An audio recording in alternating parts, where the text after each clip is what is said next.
Greetings and welcome to Office Hours. If you are new here and you want to learn a little bit more about what we do, you can head over to officehours.global. And our first hour, we answer your questions on media and digital productions of all kinds. Our second hour, we typically want to spend a little bit more time on, and today it's another hour of Q&A. So feel free to submit your questions in Mukana, or if you are watching the replay at any point in time, you can head over to askofficehours.global to submit your questions. And speaking of questions, Bill, let's get into it. Our first one comes from Douglas Carmichael this morning, and in the day after the big Super Bowl, it is a Super Bowl question. During the Super Bowl national anthem, CBS Sports cut to an American flag animation on the outside of the Las Vegas Sphere. How would that be coordinated without being able to send video directly to the Sphere? Go ahead, Alex.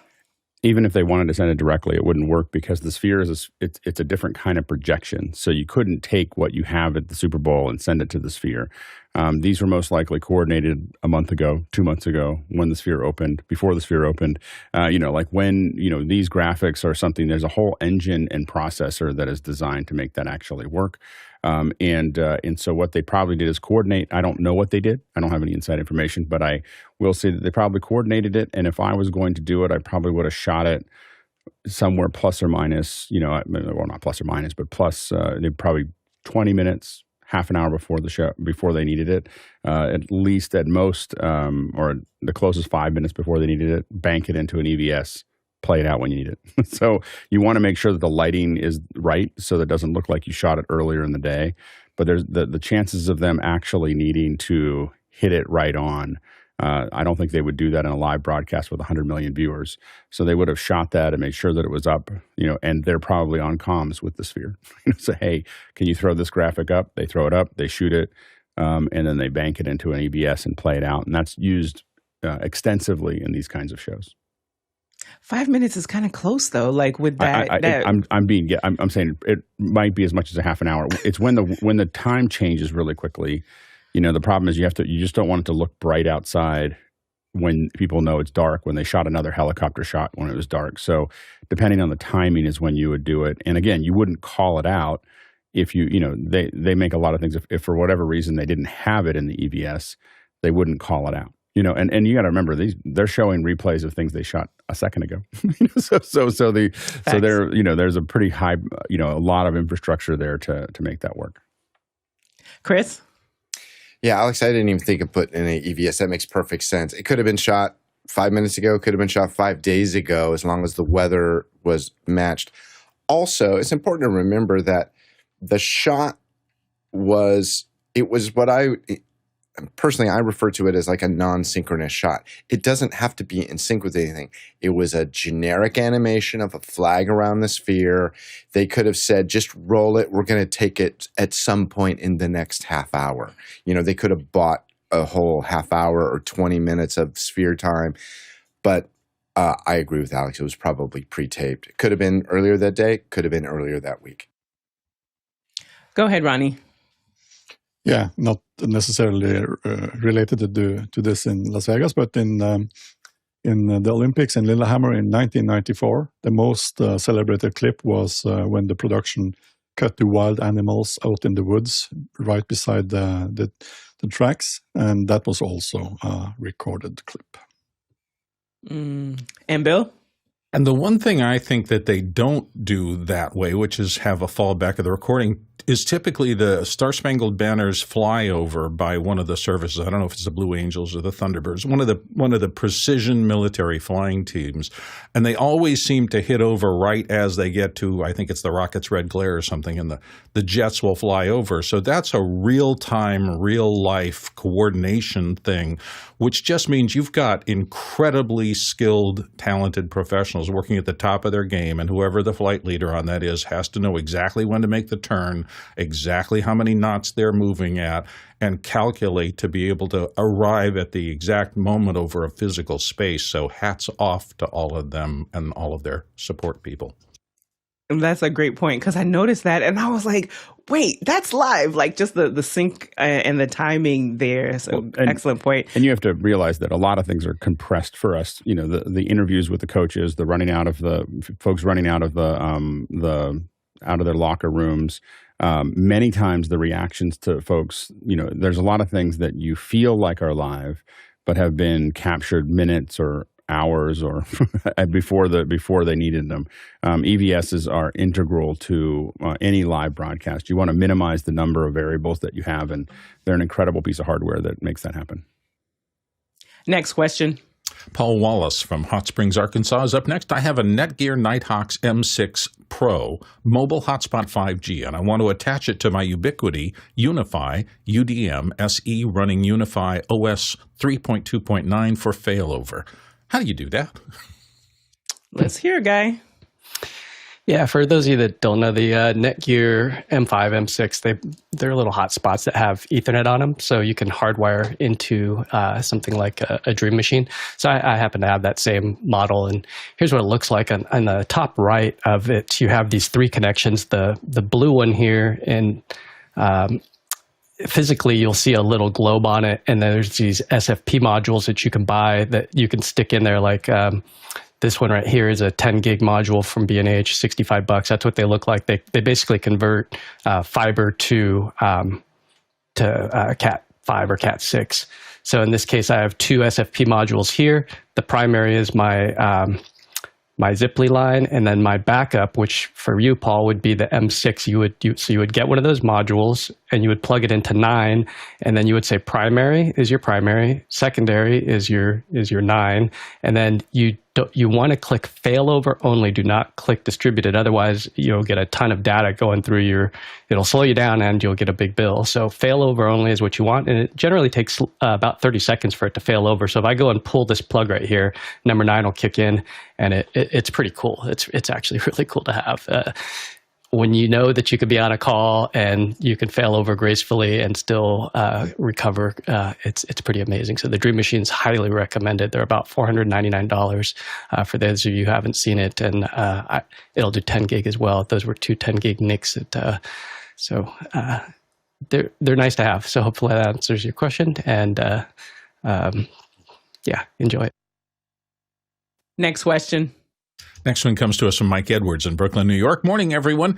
Is there an app or software that allows you to turn off an Apple device once it leaves a designated area? For example, an iPad leaves a building and immediately doesn't work anymore. Thanks. Go ahead, Jason. I'm not sure if it's immediate, but yeah, this can be done through MDM, where if you leave just a certain circle on the map, it can be shut down. And Alex? And generally, you want things to, it's pretty secure if you're logging out. So if you have your stuff closed and go into a sleep mode very quickly, I mean, someone can grab onto it. Or if someone grabbed onto and took your piece of hardware, it would probably, you want it to happen relatively quickly. I mean, as soon as it restarts, it's not going to want to go back into that mode. And if your files are encrypted, you'll be in a better position there. For your phones and your iPads, mine close usually 30 seconds after I stop using them. So usually so things close up very, very quickly. So you can turn that down, and you can definitely just tap a button and have it just go into sleep mode. So as you're walking away from things, generally I leave most things closing up pretty quickly around me, so that if someone took it, they'd have to get through, especially for iOS devices. They're pretty locked down. So if you have them close up before you do it. Now the key is to have a good password and use biometrics when you can. You don't want to use your password in public if you don't have to. So you only use it because someone can actually watch you do it and then try to open it up. There's also a lot of theft prevention device software within the Apple ecosystem that you probably want to take advantage of. So think about those as you work through that. Go ahead, Chris. I think the most alarming news story I saw recently was about people like sitting at a bar. They log into their device and it gets snatched and somebody runs out the door. These people they're well rehearsed. They know how to change the password, or they can like get into your banking information. they can turn off I think they can turn off Find My, and they do it so fast that by the time you think and go, oh, I got to get to my computer and turn off my phone, your bank account is empty. Next question. JB Windle in Thailand's up next. Could the panel explain how to achieve focus and color control of the Blackmagic 4K Pocket Cinema cameras when using an ATEM SDI Extreme ISO? Is it necessary to use 2 SDI cables for each camera? Jason? Yeah, it is. SDI is always unidirectional, so you would take your ins and outs, so 2 SDI cables, go to an SDI to HDMI bidirectional adapter, and then plug the HDMI's adapter, the other side of the adapter, directly into the 6K. And Alex? What Jason said. Next question. Next question comes from Cindy Drozda. It's another QR code question from Erie, Colorado. Has anyone used Sony's Imaging Edge software to focus? I want to touch the screen to focus at the place on the image, like I do with the Lumix Tether touch screen monitor desktop PC. The camera is an A6400. Alex? Yeah, I haven't used that software. I don't know if it works with all of the cameras that Sony has. It would be nice to be able to have that ability, and I'm just not certain if it works with every camera that Sony makes or whether it's a certain line of them, and does it do the autofocus that you're looking for.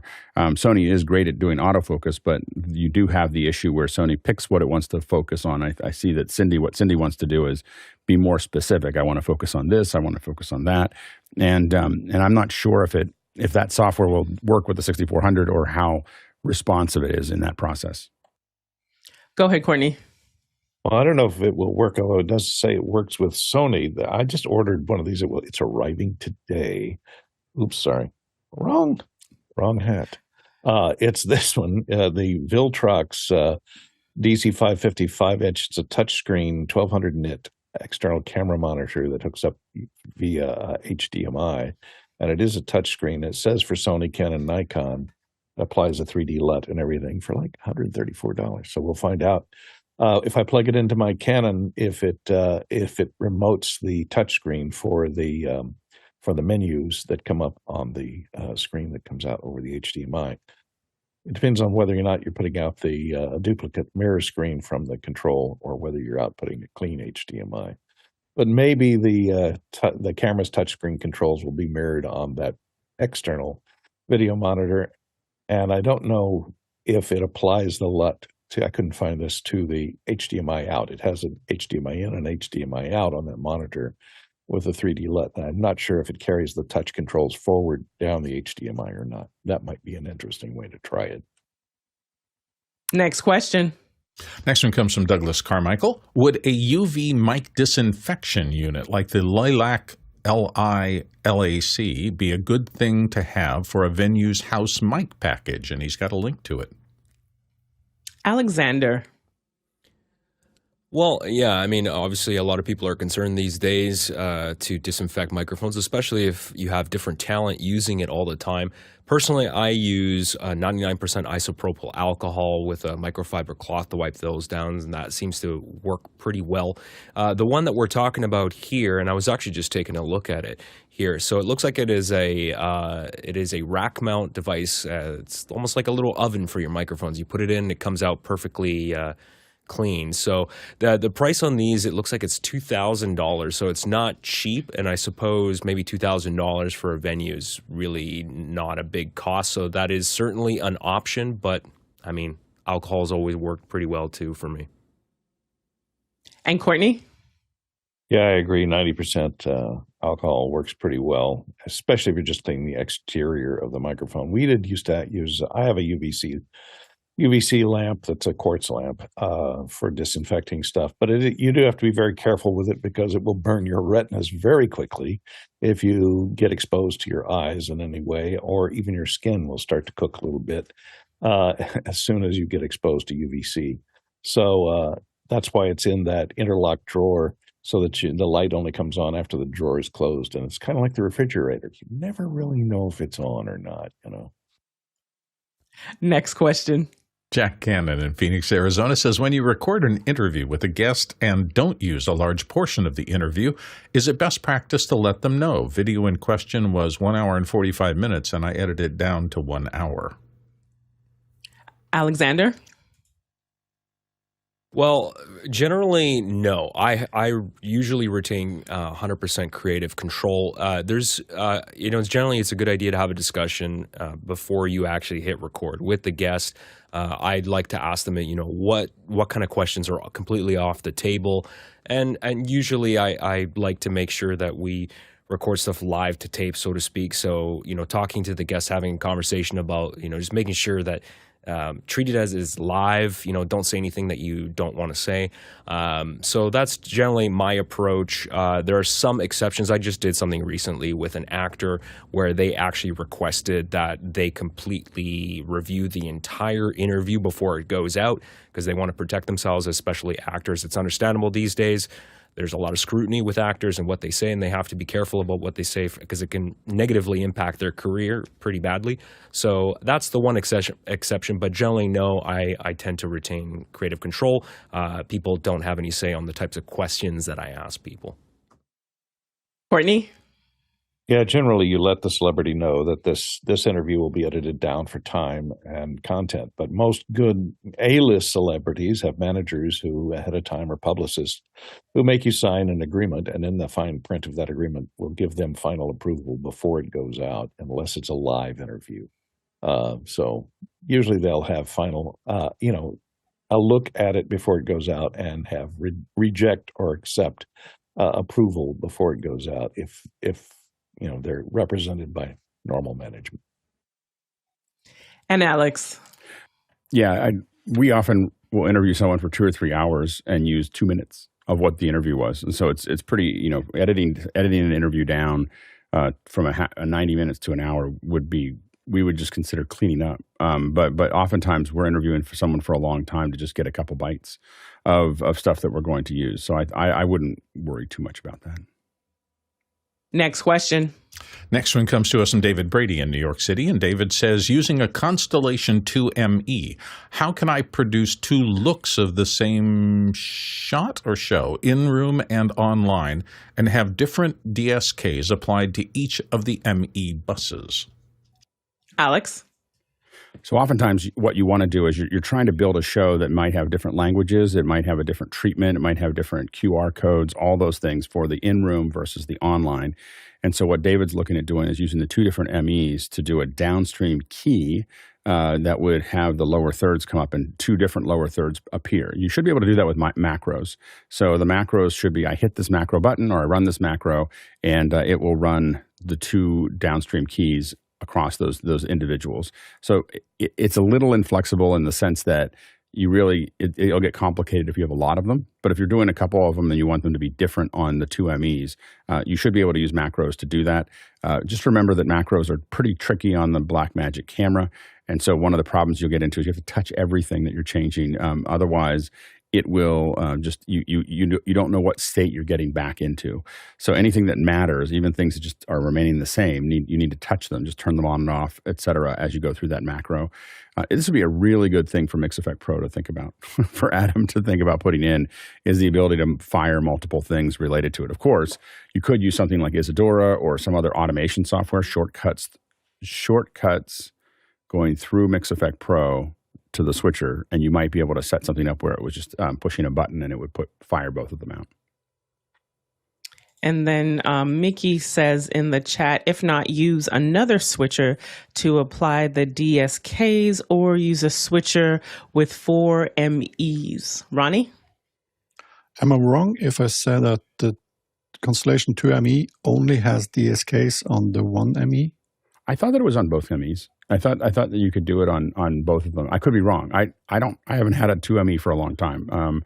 But you could, as Mickey said, use upstream keys in the other MEs as well. So that would work as well. It just burns it into the signal, which probably doesn't matter because you probably have a clean through the 1 ME and then you use the upstream for the second ME.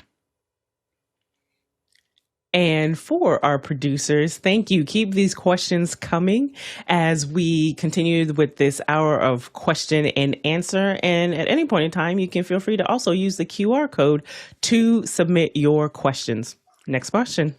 Next one comes to us from Adrian Allback in Brisbane, Australia. Tokyo Vice Series 2 opener has an amazing trick shot from a drone to a boat tracking shot to then go inside the boat. Any clues on how they did it?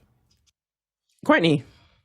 I haven't seen this shot, but I'll tell you, I've seen a lot of shots done similar to this where they'll have a FPV drone that's flying a really radical pathway through in and out of a lot of obstacles, and it'll come in close to something like a window and appear to go through the window. Sometimes they do fly it through an open window, but they will usually fly it through there, and then it'll veer off at the last minute, and then they'll actually morph to a Steadicam shot on a similar size lens that is set up on the boat, and then take it inside the boat on the Steadicam. And they'll morph between the two shots very quickly, and you don't notice the morph when it occurs. Usually that's how it's done. I haven't seen it, though. Alex? So I tried to HBO's copy protection is strong. I tried to grab this image so that I could spend about an hour trying to grab this image so that I could show it to you.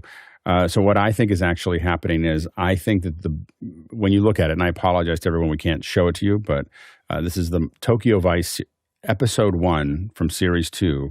It's right at the very beginning, and it's a long shot. And what it does is the camera starts really high. It comes down. The boat comes into frame. That's important.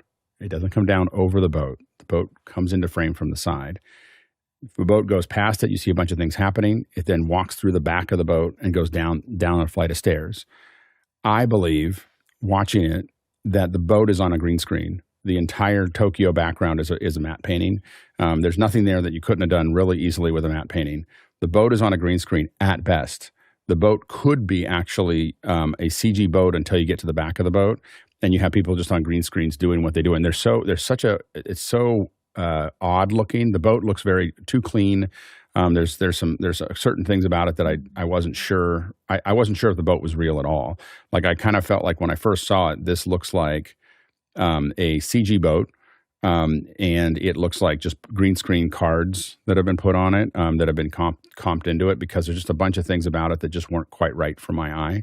And also the camera shot is extremely clean across that boat, cleaner than you would get in most film cameras.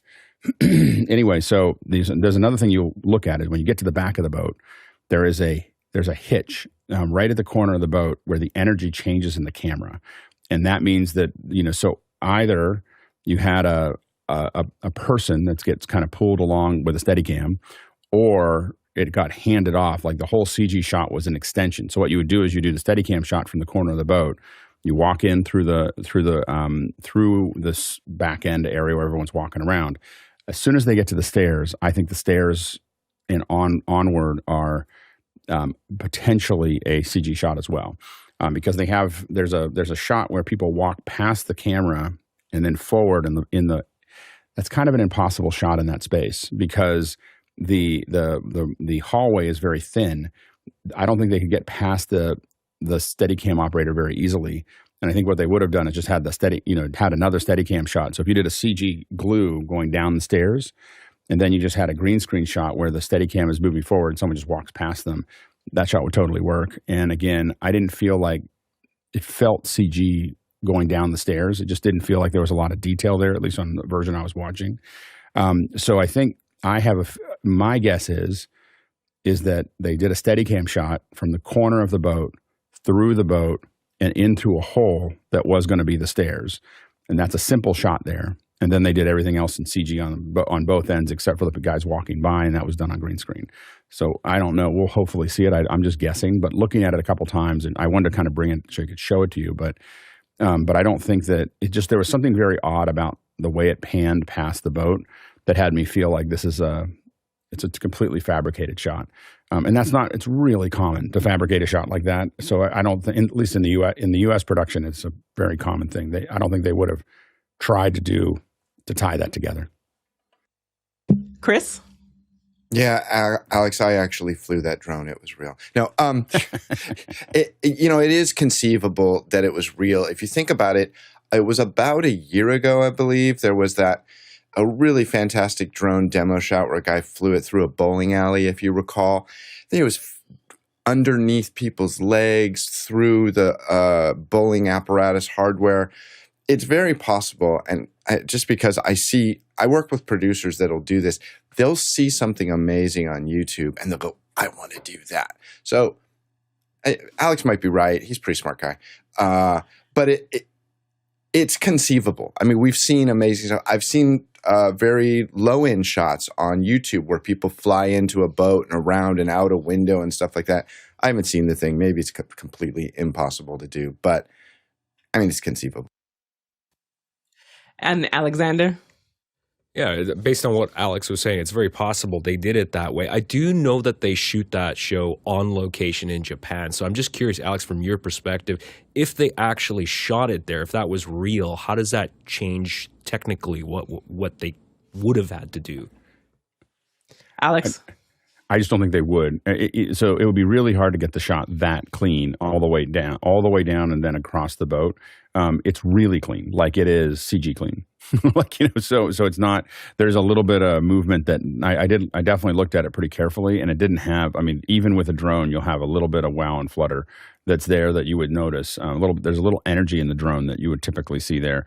So I don't think, and that's a really hard shot in Tokyo. I mean, that would be very, very hard to control in a way that you could do that. And that in that specific, I know exactly where that was like staged or where it's supposed to be.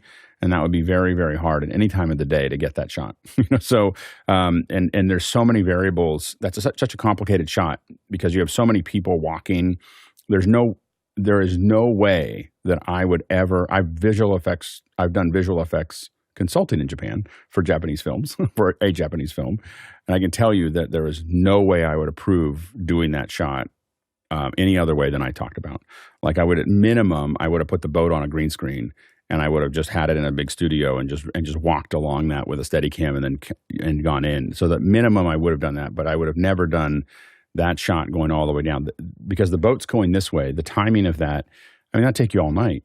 Like and you'd be like, or because you have to remember, you have to pay for all the crew. You have all those actors. You have the whole crew that's supporting it. You've got this huge machine that's going, or you just shoot it on a green screen, or you do it all CG.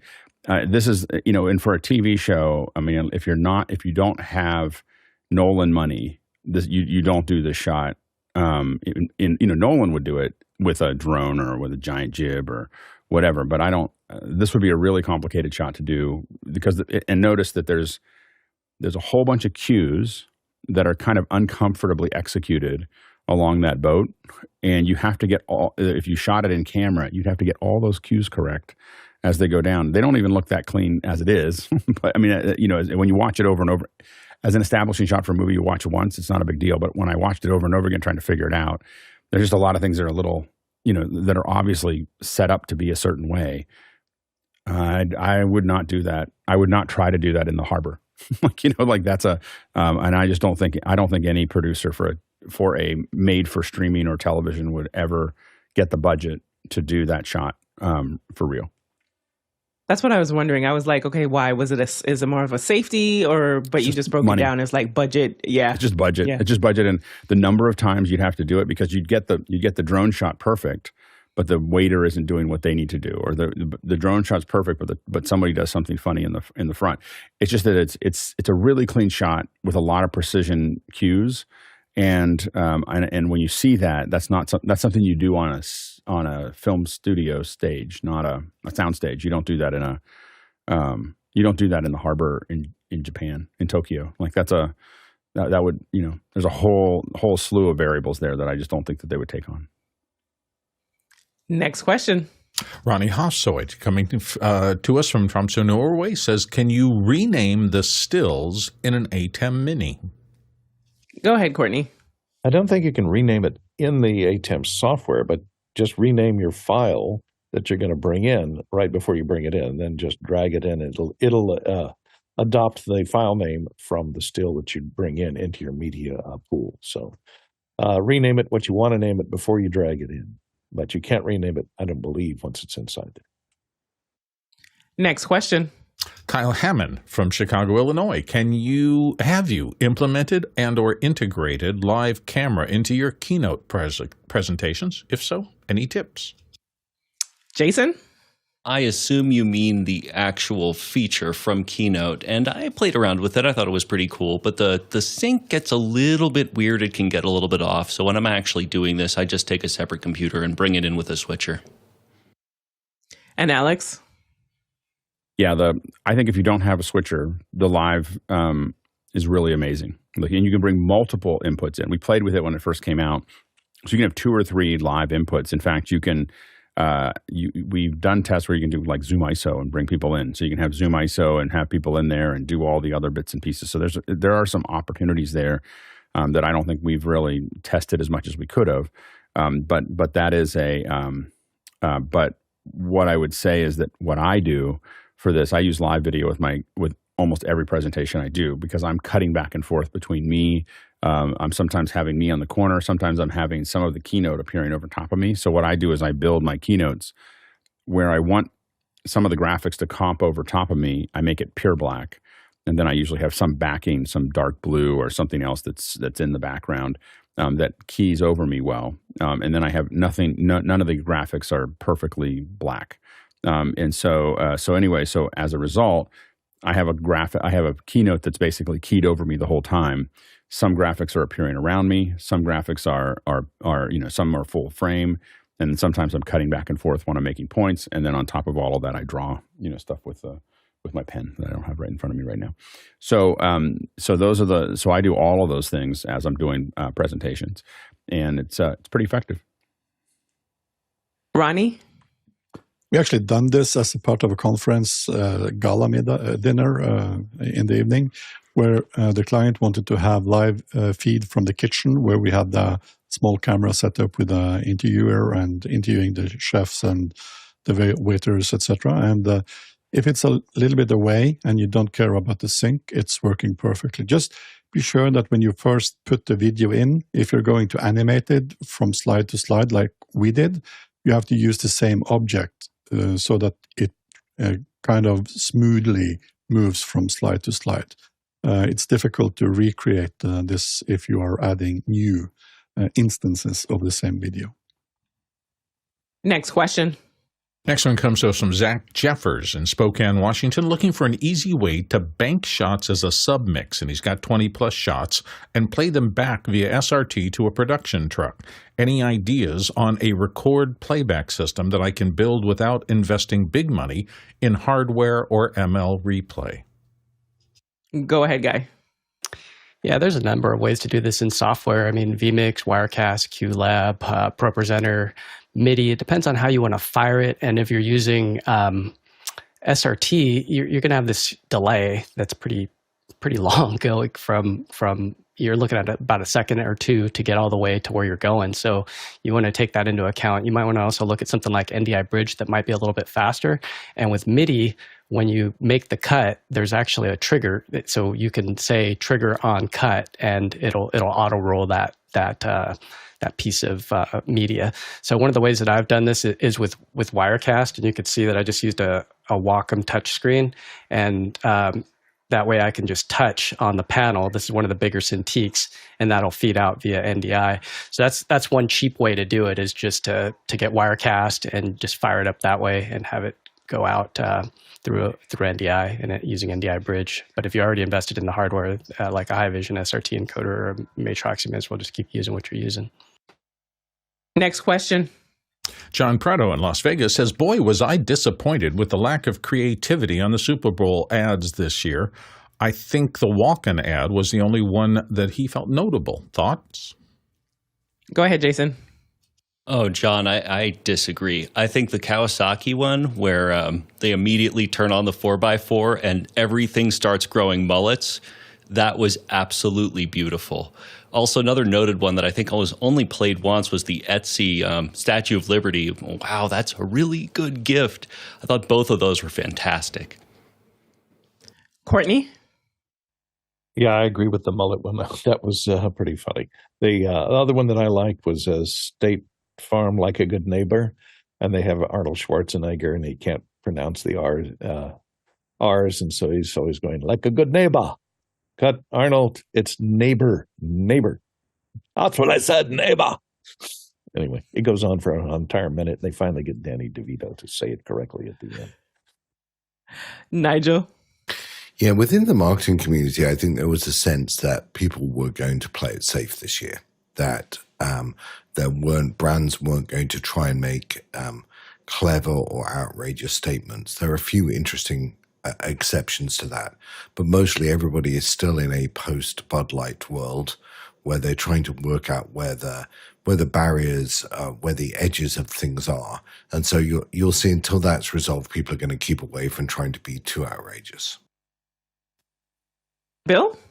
I agree with Nigel 100%. Remember that the amount that you spend to produce your ad for the Super Bowl is prodigious, because if the time is running $7 million for each 30-second ad, even if you have 2% of that, you can do a lot. One way they threw that money this year was celebrities that have already some cachet, and we saw celebrity in these ads. And the risk to be too edgy, I think the point that Nigel was making is exactly right. Being too edgy and somehow depressing the number of people who will be interested in responding to your ad is just not a good thing. So they have been pulling back on the extreme creativity, because if it goes wrong, you're burning up a lot of money out into the atmosphere and broadcasting something that doesn't just not do your product good, it can actively hurt it. That's a tough environment to work in.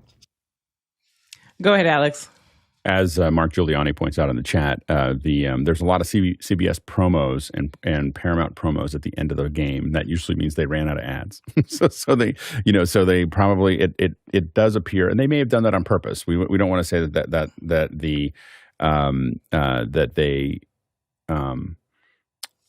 they may have decided they wanted to use the Super Bowl to promote Paramount.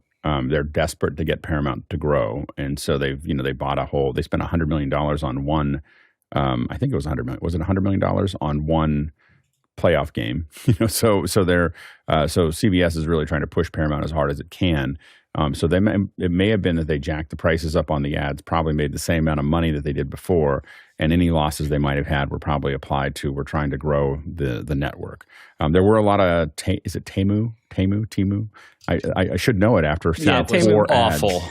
4 ads for it. That's a lot of money. Like they spent $28 million. Or maybe they got a deal. Maybe they only had to pay $21 million. Maybe they could buy 3 and get 1 free, but that was a lot of one ad.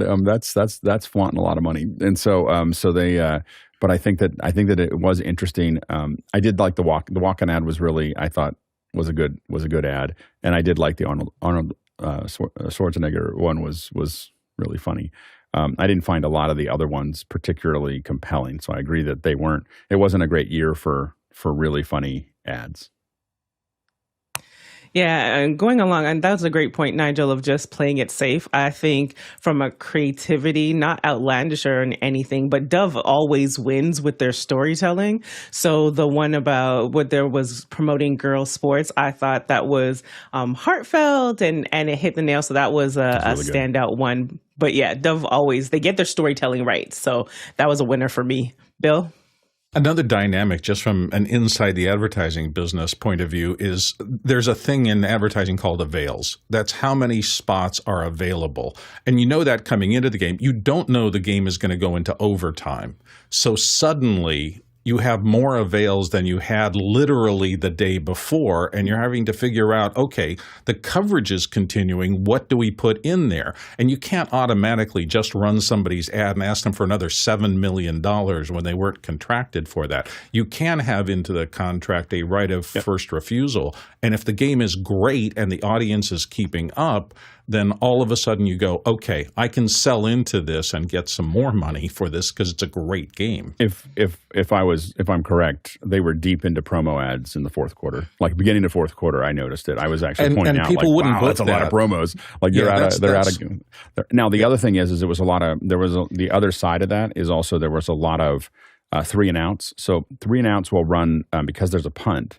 They'll run ads faster. So if you have a lot of long drives that don't have a 3 and out, you're going to have less ads. If you have a lot of 3 and outs, you're going to end up with being able to run more ads. So they may have just gotten through the inventory that they conservatively sold, because you definitely don't want to end up with extra inventory at the end because because it's a little bit flexible. So, but yeah. So good call on the Temu ads, Alex, because I noticed it as well. And I'm sitting here and I'm like, why were there so many? It's the Swifties. I don't have the data on how many, young women were watching the Super Bowl, but that's that demographic. So now that makes perfect. I think they're just going for it. Like, this is a company that's been building up for quite some time. I think that they have lots of money. They're doing really well. And I think that this was their moment, and they've had that little jingle that they're trying to program you with, and so that playing it over and over and over again. That's the first time, I think, for most people watching the Super Bowl. That's probably the first time they ever saw that brand. So if you're going to come out, that's the way to do it. Is to it's been kind of something that most people don't know exists for a long time, and not anymore. But then there was also, I can't remember who the ad was for, but it was a father-daughter. And it was like, because I'm in a marketing chat, so we were all going through that, a father-daughter, and she's always on her phone and just the disconnect. But then the Kelsey Swift effect. So that's why I was just like, oh, wait, there were people playing off of that narrative, knowing that there were more people coming to watch this year than they would have in the past. Nigel? Yeah, I wonder whether where you watched the game meant you were seeing different adverts. So we watched it on Paramount Plus on our Apple TV, and I wonder whether we saw the same adverts that people who were watching it over the air were. And so I don't know whether they have the ability yet to they can definitely mix and match those ads. Like, that happens a lot. Oftentimes there's not so much sometimes during it, there's local ads that run on a lot of these. So there's local windows that you still get local ads, and you can put your money into those local ads. My brother ran against, I think it was, I don't know if it was a playoff game, a Super Bowl. I think it was the Super Bowl, and it was like in the pre-show, and it just racked up, and he had this kind of like fill the space if they're, kind of ad. You don't pay a lot of money for it. And somehow it showed up, I think it was in the Super Bowl or one of the playoff games. And he said the phone started ringing at the golf course. And every time he set it down, it rang again. Like, if you wonder if advertising works or not, you just set it down. It's like fish going by. You pick it up and book another round, and just hang it up and just pick it up again. And there was somebody else there on the line. And so it was, so the advertising, when you hit those things. So there's local conversions, but almost all of those ads are dynamically inserted. So they're being inserted into that system, either at the network level, but oftentimes at the streaming levels as well. Bill? Yeah, I didn't want to split my attention, but in pregame, I did switch back and forth between the Paramount Plus coverage and the CBS Direct O&O coverage. And I will say that it was significantly different with the ads that ran and the inserts and the promos during the pre-show than it was during the show. I kind of feel like they just grabbed the CBS main feed and doubled that onto Paramount Plus. It could turn out that I'm wrong, but that's kind of was my feeling. I ended up watching it on Paramount Plus the whole way through, and seemed normal, and there were a lot of those local adjacencies that were fed to me. Now, I don't know whether that was my geographic area. I don't know whether some of those local avails were purchased through the San Diego ADI, the area of dominant influence, or whether they were placed nationally. That's a different story. And Courtney? I was interested if anyone watched the feed on Nickelodeon, because there's a whole new group of ads that they can run to that market on that stream. So it's a curious. I took a quick look just to see if they were sliming everything, and it was cute. And then they had a cutaway during the Super Bowl itself showing the Nickelodeon booth in their Sky Suite. So they got a little more promo that way.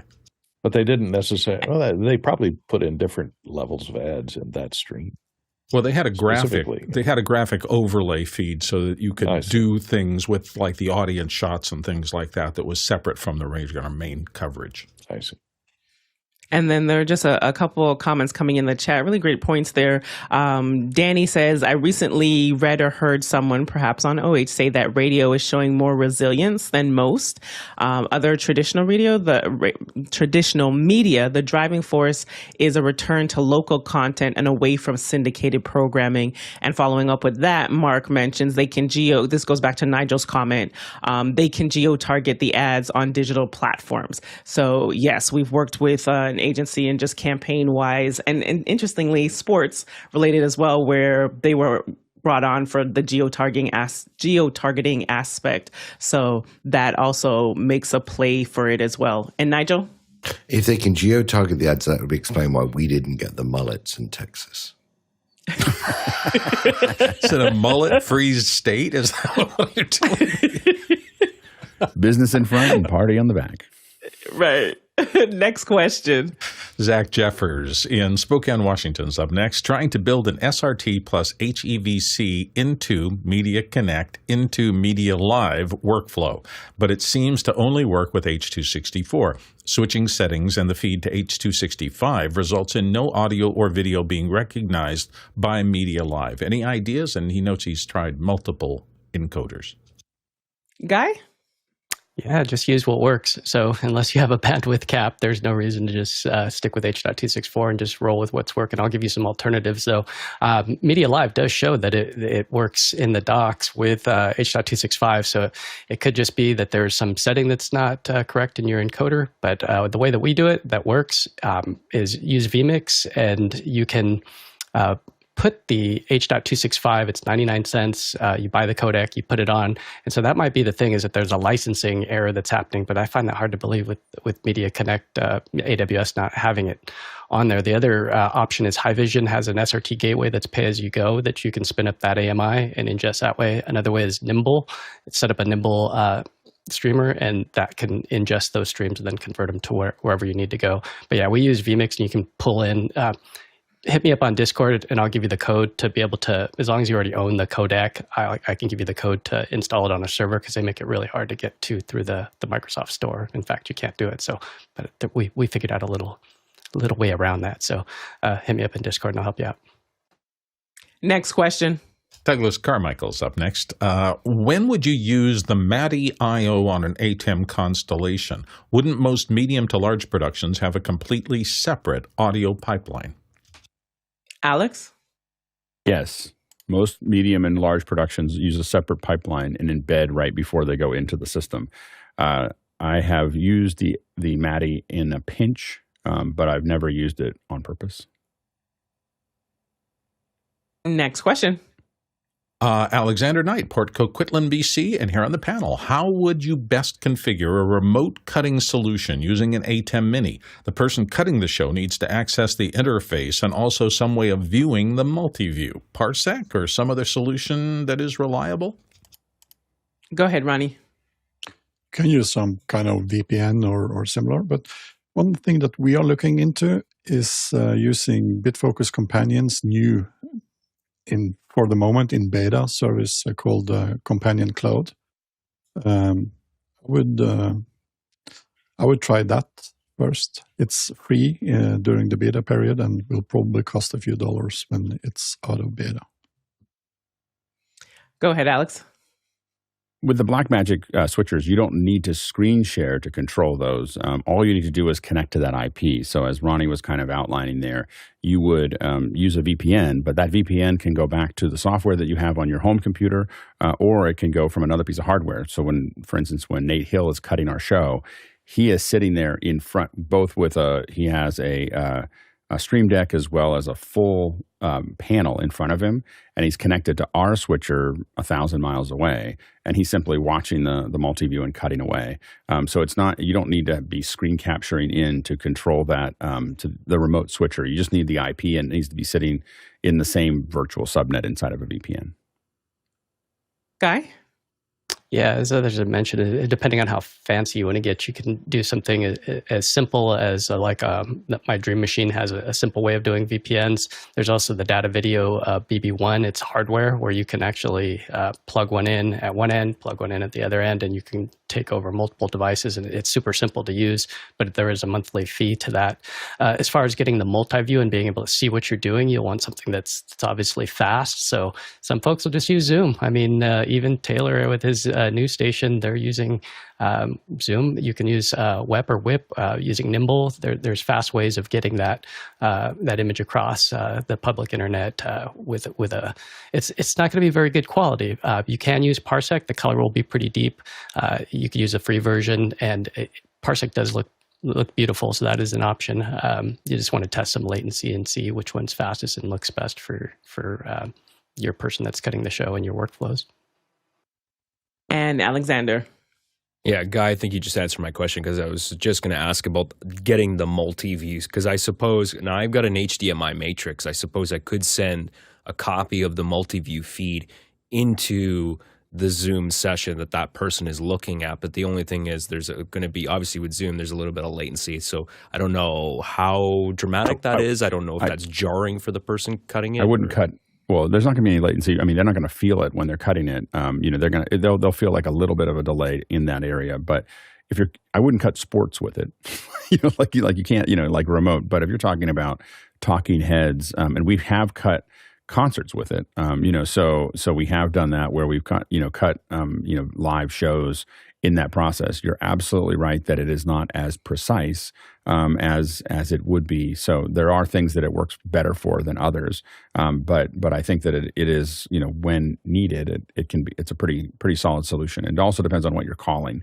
If the director on the other end is trying to call the show, they're a little behind. But again, they're behind by a couple hundred milliseconds. Another thing to look at is using the audio for musicians inside of Zoom, or the connections for musicians inside of Zoom, which will lower the latency of the audio at least, so you can hear things. If you're trying to cut, it'll cut it, typically the latency of the audio in half. It just won't be in sync with the video anymore.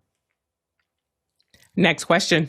Jesse Kester in Glendale is up next, and he wonders, is there a way to generate volume data for the Apple Vision Pro in post, or is that a walled garden? We want to start shooting, but would rather be doing it on beefier equipment than an iPhone, for example, an R5 with a split lens or 2 micro cinema cameras gen-locked. Jason? Ooh, okay. There are a few things you're kind of like overlapping here. There is stereoscopic, like the R5, right?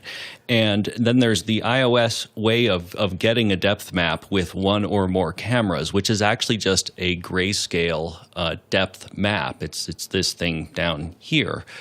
I think your best bet, unless you really want to learn the AV pipeline, is to use an iPhone and to put it on a rig. Thank you, Guy, like one of these that will do that will basically allow you to just stay in the ecosystem. But no, you can absolutely add depth map to anything. Just understand that it's going to be complicated. And Alex? Yeah, there's a lot of things to unwrap in this question. So one of the things you're looking for is, again, are you doing spatial data, or are you trying to actually get depth data? So I'm a little unclear, because like the R5 or other things like that are not going to gather. They're going to get spatial data, but not depth data. And so do you need to move objects into space over time? And that's kind of an open question there. There's a program called Spatially, which will take your R5, will take side-by-side footage and convert it, the side-by-side footage, into the MV-HEVC format that's required for the headset. So you may want to look at Spatially. I think people are experimenting with that a fair bit right now, but those conversions are happening. You can expect those conversions most likely to happen in Final Cut and Compressor and other things, probably not too far down the road. Apple has a lot of control there, and they want to make it easier to do these things. The micro cinema Genlock thing works. I actually have a rig for that to do stereo. The problem you get into with trying to do two 16:9 images is that when you put them in, your eyes are going straight forward, so that the cameras are moving straight forward, but that's not how we actually see 3D. Our eyes actually converge on something. So when you have a stereo capture, you actually want to have the eyes in a 16:9 environment. you actually want the eyes to converge just a little bit. So you want to pull them in, and that we actually have controllers to actually control that where that converge point is. Usually it's where the focus point is, but it doesn't have to be. So where that converge point is, and it's really important that converge works properly, or people get cross-eyed and upset with your footage. But it also it does make it sometimes a little harder to look at. Now, spatial is a little bit wider. So the R5, so the micro cinemas are shooting 16:9 stereo. If you put them in a rig like that, the R5 is shooting 180 stereo, and so that is two of them. And if you look at it, you can see the lenses from an R5. I believe it's an R5 in the Alicia Keys test inside of the Vision Pro. Those are two. You'll see two little lenses that are in kind of a pillar. That looks a lot like R5 lenses. So those are capturing 180 spatial. So your phone captures 16:9 spatial in MV-HEVC. Two micro cinemas will be side by side. You'll see oftentimes SBS side by side. So SBS, they are shooting those, and that you'll need something like spatially or other things to convert those to the MV-HEVC. And then your R5 is capturing the spatial 180. Or stereo 180 is what we're calling it before Apple created spatial. So anyway, so those are things to kind of consider in that area. And of course, people are using, as mentioned by Gaia, Raptors are another thing that are being used for those stereo captures. Next question. Next one comes from Robert Sababity in Poland. Attended the Mimolive Lab over the weekend and was totally surprised by what can be done. Can the panel share their experience with using Mimolive for live production streaming? Alex? Yeah, I'm using this for I used it for our special with Colleen Henry, and I also use it every week for Michael Krasny.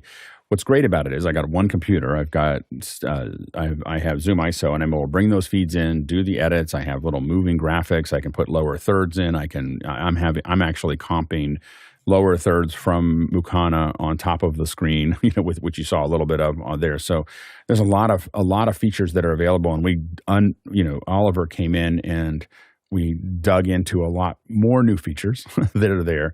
The thing you always have to be careful of with the software switcher is that you can run to the limit of what the computer can do, and so you start having frame loss or other instabilities, and that happens with every software switcher.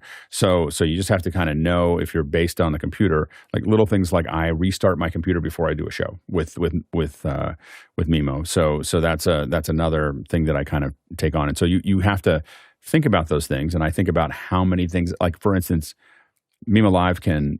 I can set it to record every ISO coming in. I can have it recording the program plus 8 ISOs plus a bunch of other things. But can my computer do it? I don't know. As I started to add more ISOs, I noticed that my computer was running above 60% capacity, and I won't run a show over 70% and on any case, and 60% I start thinking about whether I want to run the show or not. So that's where I kind of set the limit when I'm doing testing. I want to see it running at 60 or below, or I won't do the show with that computer or with that configuration. So that's what I'm still working out. And Oliver, do try the beta version. Oliver laid out that the beta version is a lot more efficient than the version that I'm using right now. So I'm going to be installing that this week and trying it with the Michael Krasny show later this week. And Ronnie? Yeah, we also use it monthly for a few shows. It's really stable. We do run it on different types of M1s, but only M1s, from the studio version to MacBook Pro M1. So beware what Alex said about resource usage. You are able to just add onto the pile until the computer doesn't process it anymore. So, and another thing, as a response to your question, Robert. The Mimolive is much more advanced than you first seem to think of it. It's really, really advanced, and it's very geeky, and has a lot of power underneath. You just have to kind of dig into the documentation and see the power for yourself. And hit me up on Discord if you want to discuss this. I've used it a lot and know it pretty good under the hood. And Nigel. Actually, it was more a question for those as ignorant of Mimolive. Is there a huge functional difference between the different versions? So if you can't afford the highest end, is it worth starting to play with? I think we heard from. I think I've go only ahead, used, Alex. I have to admit, I've only used the highest end version, so I don't really know what the smaller. I don't know what the less expensive versions are taking out. So I don't have a good answer for that. And we've got a great week lined up here on Office Hours. So producers, thank you so much for your questions. Keep them coming. Tomorrow we'll be talking about the Super Bowl graphics and just go through them and the impact, which ones were the winners, what could they have improved on. On Wednesday, Mog Synth will be on the show as they walk us through the Apple Vision. We've got Gert Bervin, and he's the director of Moog Music, and just talking about the design and the creation and how they have been creating their synth app for the Apple Pro Vision. And on Thursday, Spatial. This is an Apple Pro Vision week, and we're looking forward to it. And you can learn more about the schedule for the week on Office Hours. Welcome back. And we've got another great hour of question and answers for you on this wonderful day. So let's get into it, Bill. Paul Wallace has our next one from Hot Springs, Arkansas. And Paul says, what are the best podcast shows and so forth about building and running a radio station business? Courtney. Sorry, I jumped the gun there. It depends on whether or not you're talking about the business or the technology. As far as building the technology, I think one of the best is This Week in Radio Tech. Kirk Harnack hosts it, and they've been hosting it for a long time. It was on Twit network for many years, and it's still going on. His podcast goes on weekly, and they go behind the scenes in the technology of all the equipment used and the radio transmitters, et cetera. And as you see, there's a whole long line of these podcasts. They go back several years. So that's a good place to start if you're looking into the technology of a radio business. If you're looking into the business of selling advertising and FCC licensing and all that, you might have to look somewhere else. But if you're interested in all the tech behind a radio station and how it's set up and run, that's a good place to start. Alexander? Yeah, that was going to be my recommendation too. So I'll just say +1 to that. It's a great show. Next question. Zach Jeffers in Spokane, Washington is up next. I've tried getting Steam out of MediaLive / MediaPackage to YouTube, but there's no stream key field. I was told to put the key into the stream name, but that doesn't work and is not secure. How do you get stream keys into outputs? Alex? In MediaLive, there are actually social outputs that should have all the things that you need there. So there are some pre-packaged ones that are all ready to go. So I'm not sure exactly if you're going from MediaLive to MediaPackage, but I would go back to MediaLive, but you still need, and it's called a stream name, as Mickey's pointing out in there. But I think that what you're looking for is the MediaLive setup that is going to stream that to YouTube. I've not tried to do it straight from MediaPackage, so I'm not sure if that's what you're doing or not. But MediaLive has its own setup for social outputs and for RTMP outputs, and with all RTMP outputs, you're going to have a URL and a stream name or a stream key. Next question. Liberty White in Atlanta, Georgia says, has anyone used the Keynote teleprompter feature? I believe the show showcased it before. Yeah, I think it might have been David Paskins. Or no, I forgot. Dave. Yes, Dave out there in Canada. And he just had mentioned that when the features were coming out and we were talking about it, I feel like you might have demoed it, Bill. But I was like, okay, because I think my computer crashed that day. So I was like, I need this. And since we're doing Q&A, why not? Alex? Yeah, I don't remember. I have to admit, I can't remember. I must have missed the day that we covered a teleprompter feature inside of Keynote, and because we were answering so many other questions, I didn't get quite to pulling it up. I have to admit that it feels like it would be very hard for me to do a teleprompter and present at the same time. I mean, if I was doing, but maybe it's for a larger system, so you're putting that teleprompt onto the. I just don't know if it would run as smoothly if you really had a lot to say. If you had something quick to say, I'm not. Yeah. Interesting. Yeah, you're probably right. So it was just that there's a feature in there that you could use Keynote as a teleprompter. So not simultaneously, because that would be a lot. Got it. But yeah, Bill? Yeah, I think I vaguely remember this, and I'm in the same circumstance that everybody else is. I have a system already, and I put bullet points in and run it through a separate to my teleprompter sys, so I can get bullet points up if I have to talk about subjects. I don't use it as an actual prompter with the language in there. But I remember seeing it in the rev of Keynote, but I didn't ever go back to it after that because I already have a system in place that does what I need. Copy that. Okay, Alex is coming back. All I'd say is that if it's a small thing, I mean, there are so many great pieces of software right now that do teleprompting. I'm not sure I would lean on Keynote to do that. So I think that would be the only thing that I would say. I can't even find it, like what that feature is. So I'm not sure if it was just using Keynote as a way to put up notes, which might be the case. Yeah, just you have notes on there. It was something. That might be the case. But I would say that. Teleprompter Plus or Teleprompter or Smart Prompt are all good ones if you're by yourself trying to do your own, teleprompt. For any real show, obviously we have operators that do that, mostly because the editing and management of it is so time consuming that it's really hard. You have to put an operator in pretty quickly to keep up with the speaker. Right, and especially if you need to make changes. So that's an excellent point there. Courtney? I'm not sure because I don't use it that much. Isn't there a presenter mode which will put your notes up on one screen and the Keynote presentation up on the second screen?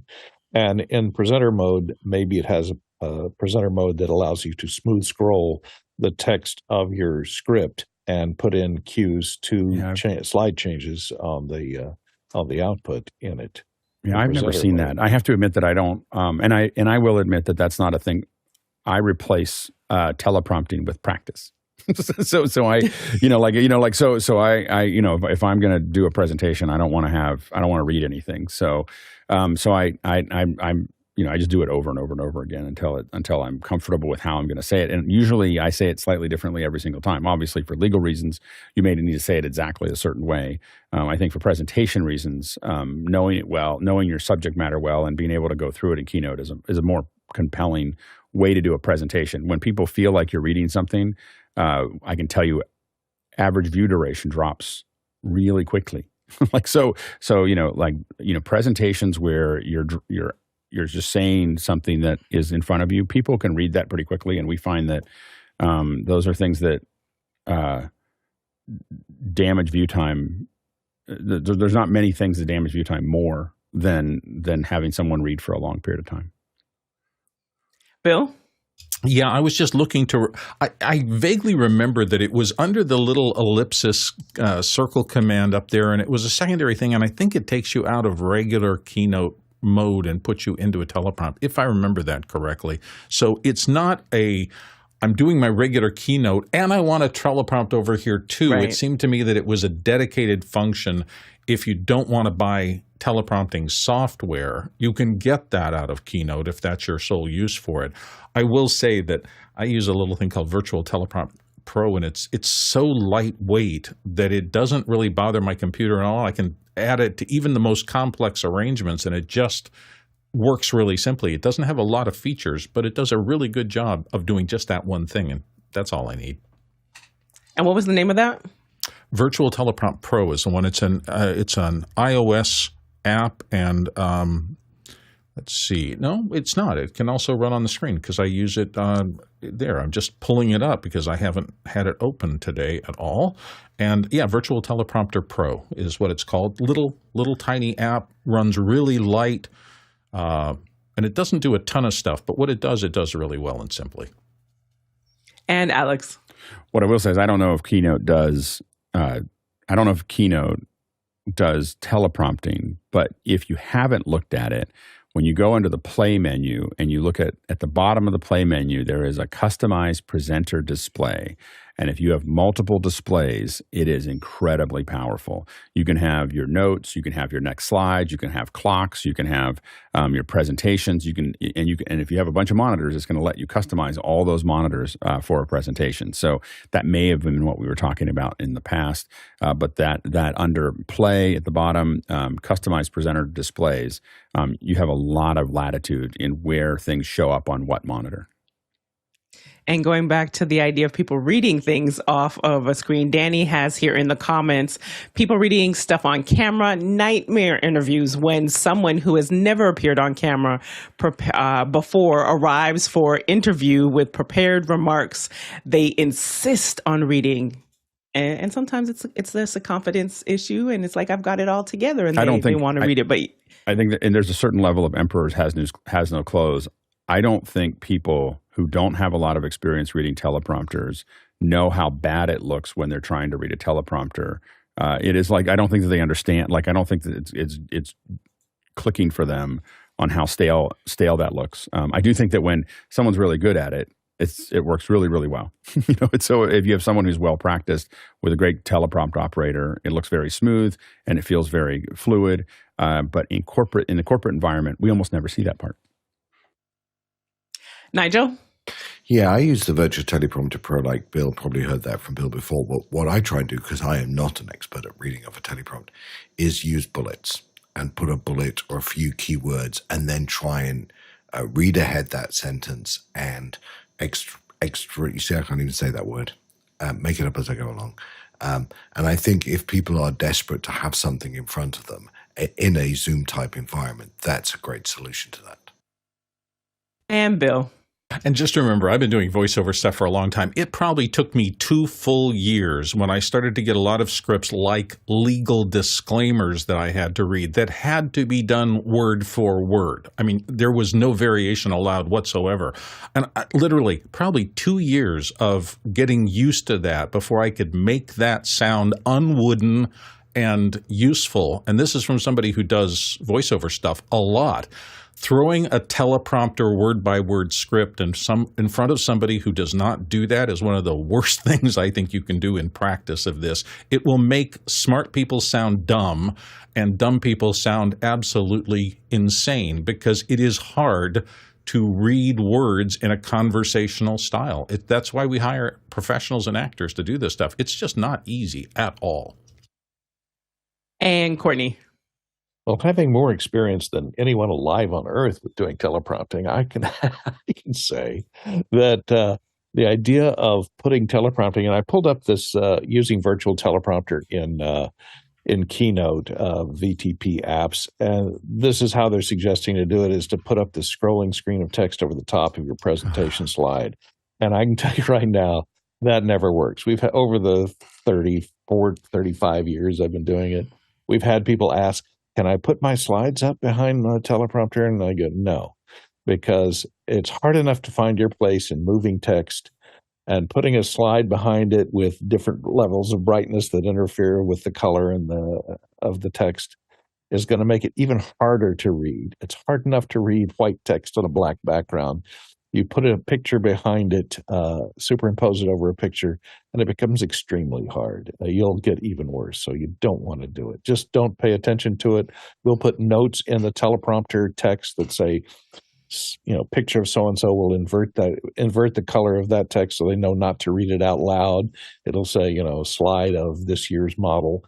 And so they'll have that in the teleprompter text that'll be going by, and it's a cue for the person who's running the presentation, which is usually somebody else, to change the slide or advance the keynote to the next scene.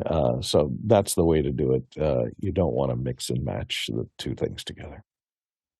And as we wrap on this, Evan says in the chat, he said Pages has a teleprompter feature for iPad. So it might have been, great conversation. It might have been Pages, which it was specific to iPad. That's what was really jogging my memory, was the using it with an iPad. He said it works really well, and it's nice to be able to use touch to scroll if it's going too slow. Of course, you can control the speed and font size too, but I often find I need to adjust it on the fly. So it might have been Pages. I will come back and report. Next question. Robert Sababity in Poland is up next. Did I miss the announcement by Zoom when they started a cloud recording in 4096 by 2304p for active speaker? Yesterday, I held the rehearsal for a Zoom webinar with cloud recordings. The files are very large. Am I reading something wrong? Alex? If someone screen shared and they had a resolution of 4096 by 2304, the rest of the show is going to be at that resolution. So that is how usually the general screen share works. And it is unfortunate because usually you lose a lot of frame rate. Suddenly everyone's really large. People used to think they were getting more resolution. So they were always like, go up and do this and then you'll get a better record. But the reality is the video comes in at whatever resolution it is and then scaled up to that. But it's there designed so that it's not constantly changing that format when you get it. You can grab it there and then scale it down, but that's what's happening. You will see frame loss when it does that because it's still the same amount of bandwidth. It's just a lot more resolution, and so oftentimes when someone does that, the rest of the show is going to be recorded at a low frame rate. So those are things to kind of take into account. Next question. Next one comes from Jesse Kester in Glendale, California. What's the secret sauce that allows the host to skate over international names? It's the most impressive low-key parlor trick you do, and I imagine a sign on the wall that says, it's been X days since we've had to apologize for a mispronunciation. Ronnie? I'll leave the answer, the big answer to the host themselves. But I would say that a good way to help the announcers pronounce the names correctly is to use ChatGPT. A few months back, it wasn't able to do this specifically good, but nowadays I tried it just 1 week ago with my colleagues' names. And it's really explaining it kind of good, how to pronounce it, also using the US phonetic alphabets. Jason? Our real trick is the excellent back-end software and the incredible back-end crew that happens, when you see this, credit roll at the very end of every Office Hours episode. That really is the trick.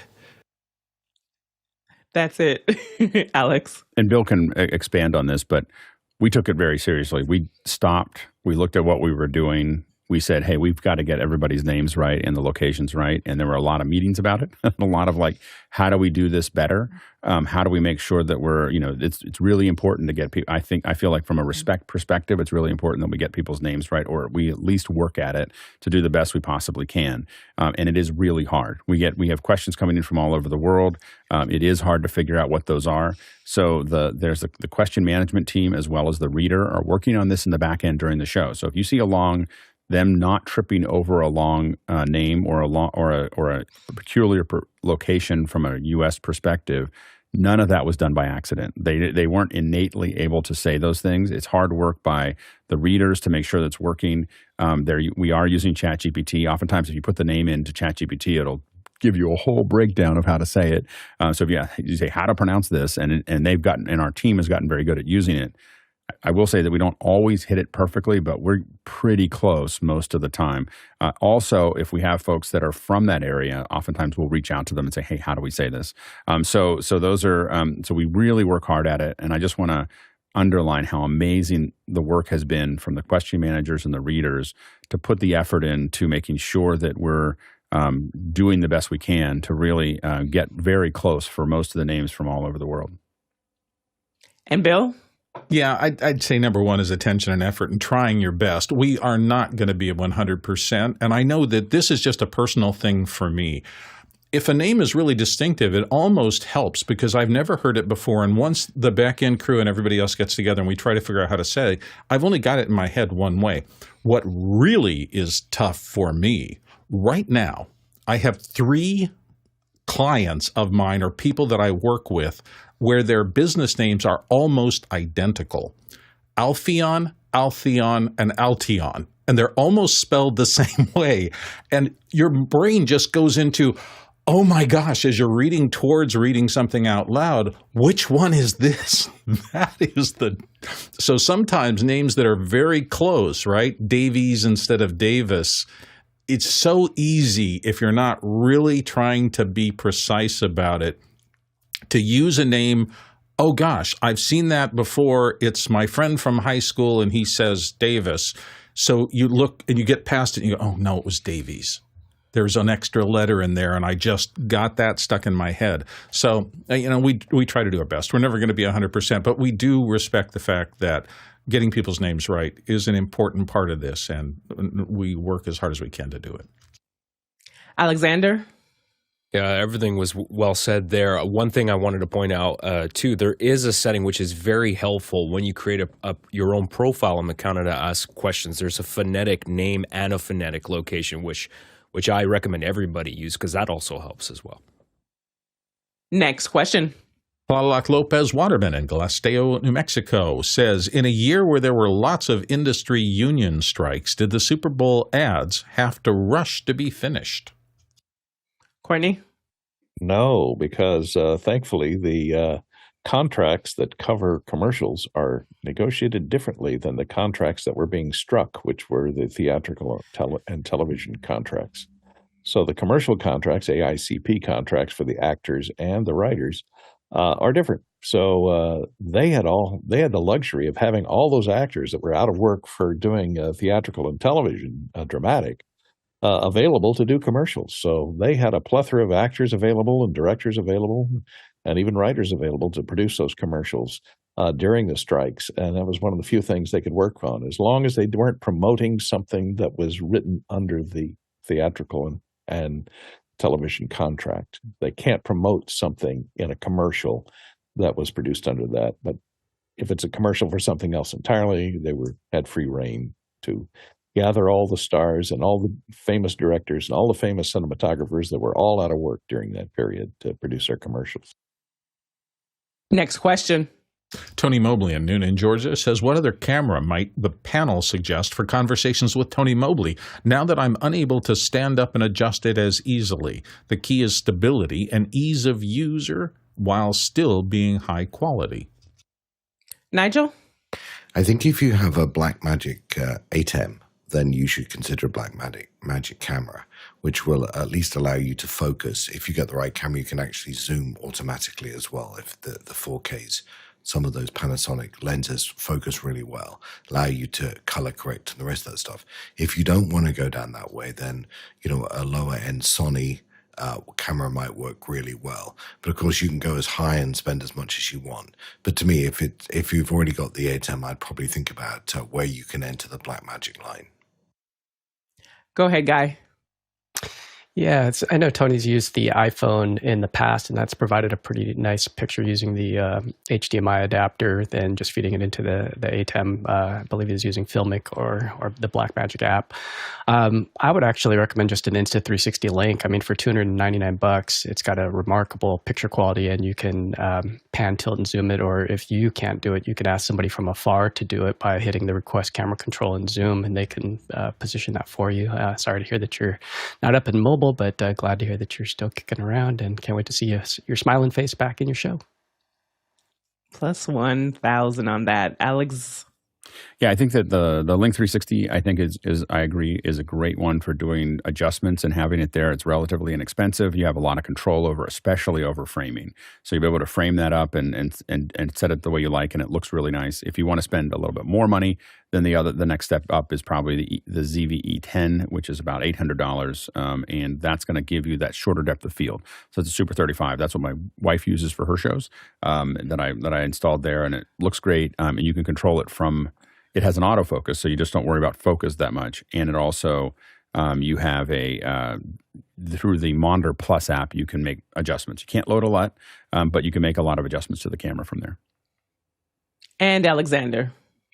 And another cost-effective option too, Tony, if you're still using an iPhone, the Shoot app actually has a web-based interface. You can just punch in the URL and you have full control over your iPhone's camera settings, everything from the focus to the white balance and all the individual settings that you would want to adjust. That works pretty well as well. So once you get the camera actually set up, you can just use that interface. And Alex has figured out the answer to So here's the the teleprompter question that we had was related to when it came up as Pages. I was like, Pages has a teleprompter mode. So here's what it looks like in Pages on the iPad. So if I cut to here, you can see that's here. So this is this is just a base model here.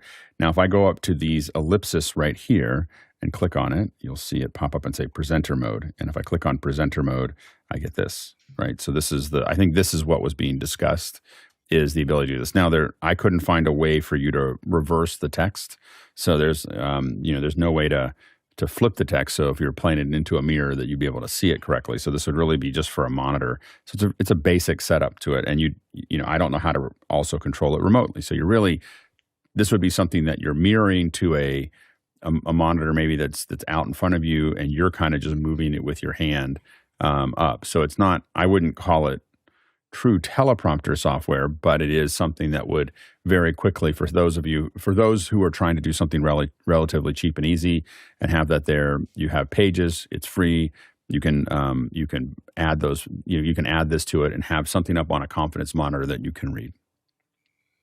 So again, thank you, Evan, one of our producers, the collaboration between producer and panel so that we could get the answer out there. Thank you, Alex. Next question. Next one comes from Andy Kokendorfer in Viera, Florida. He's back with looking for a reliable wired mouse for production. What do you use? Thanks. Alexander? Well, I've been testing a couple different mice. I've used Logitech mice for years. I have the Logitech M500S, which is this one here. This is, I think, only about $35-$40, depending on where you are. And one of the reasons why I like it, other than the price, is that it's ergonomic, and the scroll wheel has two settings. There's a button here, and when you click that button, you have like a detented scroll wheel, and then when you click it again, you have an infinite smooth scroll wheel that just keeps going forever, which I really like. The only issue I've run into, my particular setup, is that I have a KVM switch that I control all my computers with, and once these Logitech mice go through there, and I have another wireless one, the M705 here, also with the same problem. Once it goes through the KVM, the Logitech Options app, which I need to be able to customize all the settings, just does not it doesn't even see the mouse at all. The mouse still works, just doesn't see it. So I'm still working through that. I may have to test some other ones, but these are a good option. Alex? I use the Kensington trackball, and I stole that idea from Bill. But Bill, I think, uses the trackball. Got me thinking about it. I don't have a way to shoot it right now because I'm using it, but it's got 4 buttons. It's got an area that goes around the trackball that basically is the scroll wheel, and it's got a ball. And the reason I use it is because I have a limited amount of desk space. So I found that I was constantly going like this with my mouse because I've got, it has like the space that it has to work. And so I found that the trackball was easier over time. Courtney? Yeah, I was just trying to see the name on the mouse that I'm using now. I like the Microsoft wired mice, which I've been using for years, the 4500, like this one shown here. Also, the Logitechs are quite good. I like to use a wired mouse these days because I've found a lot of interference problems with the 2.4 gigahertz dongles that you plug in, and because USB 3 is in the same broadcast band as that 2.4 gigahertz, or it radiates EMI, electromagnetic interference, in the same band as 2.4 gigahertz. So if you have USB 3 wires running anywhere near that dongle, you're going to have reception problems and you'll have a stuttery mouse. So there's a little tip if you're running a wireless mouse. But I prefer the wired through the Microsoft or Logitech versions. Bill? Alex, I think you were thinking of someone else because I have been post-mouse for about 10 years now. I don't even own any mice anymore. I think there may be one. I think a trackball. I'm using. I'm entirely trackpad. So what I decided to do was to move. I'm on a laptop most of the time. The trackpad does everything I need, and the idea of having to continually move my hand off of my home row keyboard to the side just seemed very wasteful, and this does. Multi-touch is, once you master it, unbelievable. So yeah, that's me. Bill said y'all are so 90s. And by the way, I love the trackpad. The reason I don't use a trackpad is because I have KVM. So I'm switching between 6 computers, and so I need a button. I needed something that was wired. I just don't have a trackpad that is wired. So the trackpad, I don't know if you're using the Magic Pad, Bill? Yeah, I am. When I go and work on a desktop system, I have a Magic trackpad that Bluetooths in, and I position it in the center just like my laptop, so the geometry is always the same. And I have one, and what I use it for, I don't have it right in front of me, but I usually have it as a backup. So when occasionally I spill tea into my trackball, then I need my trackpad to very quickly connect over Wi-Fi so that I can continue to do the show. And Jason? I use a Logitech trackball, and it's for the same reason, because I have too many computers, and at one point there were mice just all the way to my right, all the way down to the side of the desk, and it works really well. You can use it wired or wireless or Bluetooth, and usually it is connected directly with USB. Go ahead, Ronnie. This does not go for the Logitechs, but the other ones that you mentioned earlier, they are using billiard balls as their base rotating device, and you can have some fun just changing those out. And Alexander? Yeah, actually, I'm curious, Alex, has that Kensington mouse, the wired one, has that been reliable for you? Because I bought that one 3 times off of Amazon. They all had the same problem, just weirdly the scrolling would just stop working. I would lose the cursor, would just stop working. Okay, so the funny thing about it is don't install their software.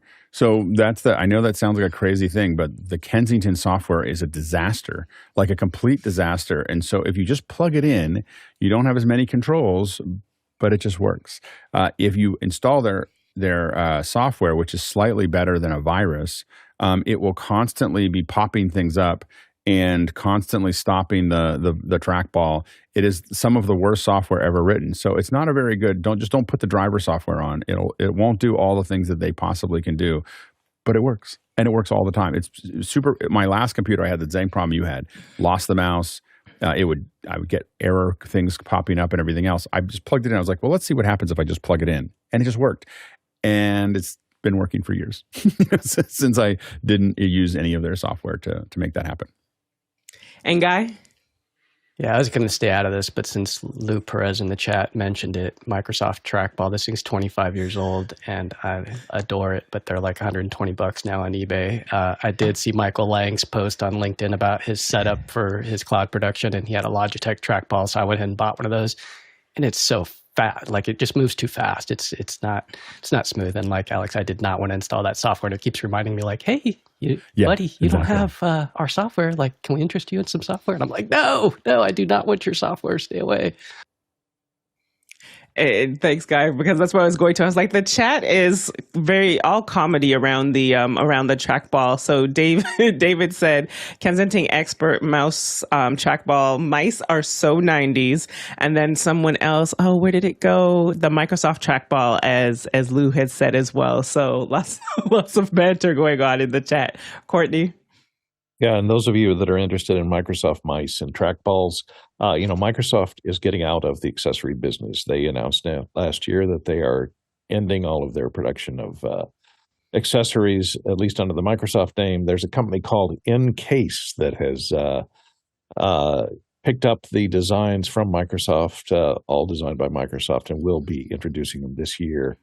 So all those accessories will still be available from a company called Encase, which will be manufacturing them under license from Microsoft. But you won't be finding any Microsoft branded mice and keyboards and trackballs this year, probably, except for the ones that are still out there that you can buy. Next question. Zach Stahlsmith in Chautauqua, New York is up next. I'm working to automate stream output and audio on a weekly live stream I do, and I'm using BitFocus Companion to do this. I have an X32, vMix, and PTZ optics, cameras, all interfacing on the network. Is Companion the best way to do this? Jason? Best is a relative term. It really just comes down to the almighty greenback. I called Guy up at a large installation a couple of years ago. PTZ Optics makes an amazing super joystick controller that runs PoE and just does a beautiful job of it.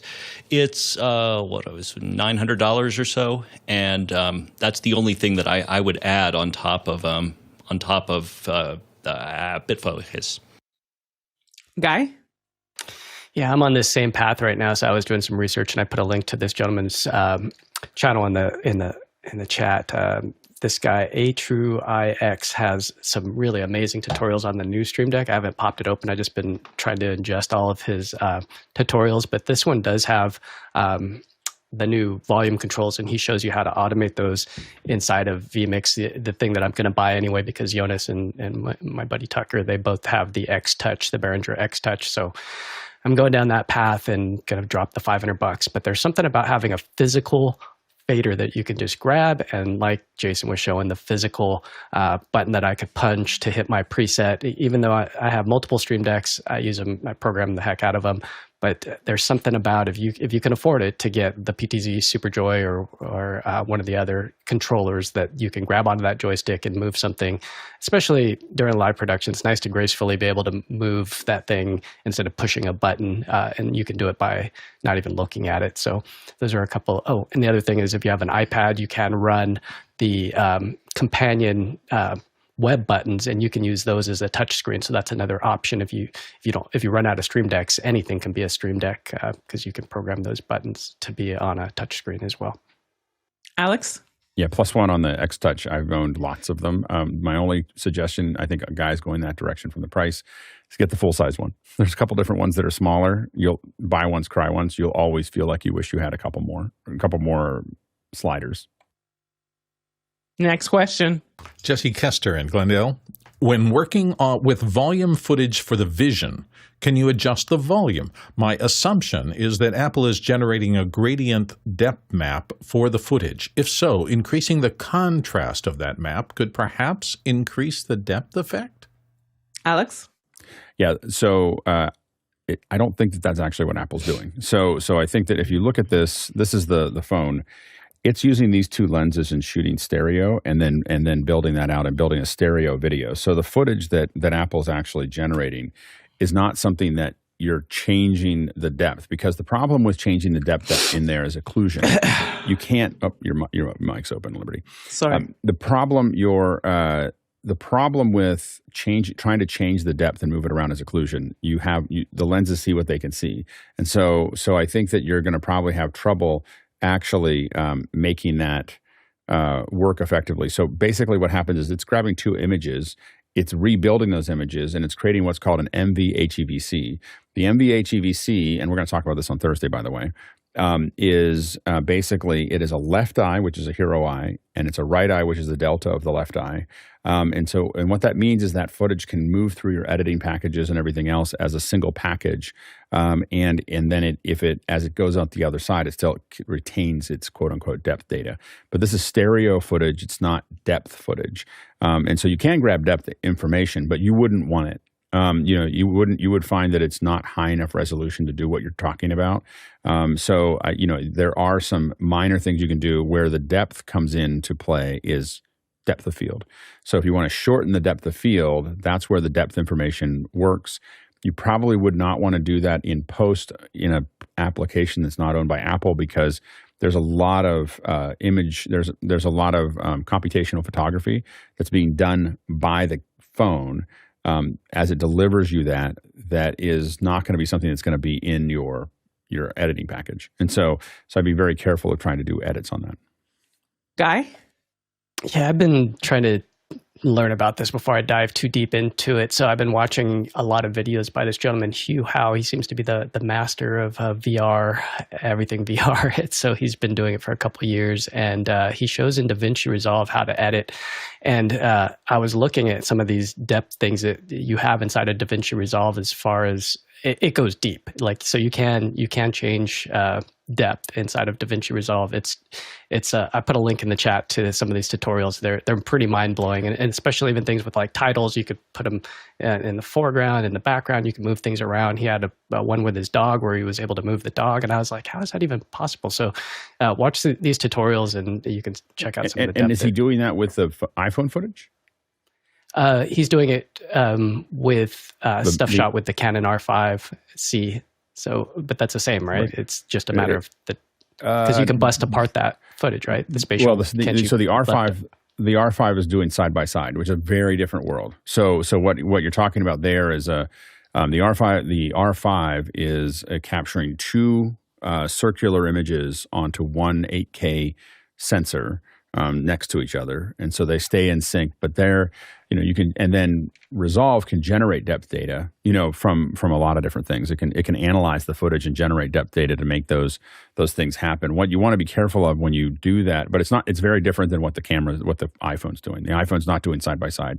It's creating this one type of file, which is this HEVC as it pops out. So it's the way that they both operate is different. The R5 is obviously a lot higher resolution. You're getting 4K per eye and 180. It's also doing 180 degrees with the stereo lens, and so those are pretty different views. The phone is only capturing 1080 because it's doing so much computational photography. So it's building those from scratch, and so it may still have some depth data in there. The problem that you get into with depth data is you can do things that aren't moving very fast, but try comping depth data with lots of motion blur because you have pixels that are neither here nor there.